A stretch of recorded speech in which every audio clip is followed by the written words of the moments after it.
This year, homelessness, drug addiction, and mental health were among the top priorities for Oregon lawmakers. And come January 1st, a handful of new laws targeted at addressing those issues will take effect.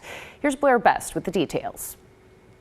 One doesn't have to look hard to see the issues that mean the most to Oregon voters, especially here in Portland. It's a humanitarian crisis to have people living on the streets. I've been coming here since '91, and I just see how it's exploded. We need to be looking at this as an emergency. State lawmakers like Democratic Representative Rob Noce hears them loud and clear. It is not a surprise to me at all that voters are asking the legislature to do something to ameliorate housing and homelessness, to do something more about addiction. He's behind a bill taking effect January 1st that changes parts of Ballot Measure 110. That's the controversial law that decriminalized certain amounts of hard drugs. He says there won't be any immediate changes around enforcement. Instead, this bill creates a group to oversee the money that's being put toward new addiction services. What voters are hopefully going to see starting sort of right now is more treatment,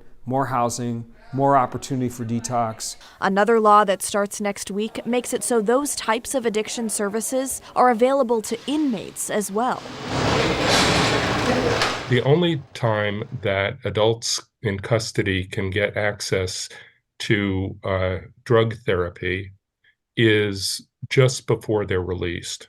And that is really kind of crazy. Senate Bill 529 makes it so treatment is an option starting the first day of their sentence. Substance use disorder is a chronic illness that needs to be treated as soon as possible. But perhaps the most anticipated bill to take effect next year? The bill is House Bill 2984. It allows local governments to convert commercial buildings into affordable housing without requiring a zone change. What we're trying to do with these commercial conversions is prompt all of us to think differently about how we do housing and how we can do it more quickly. I think it's a waste of time and energy to have all these huge buildings and all these people that need a home. Anything that brings more people downtown just helps the whole environment.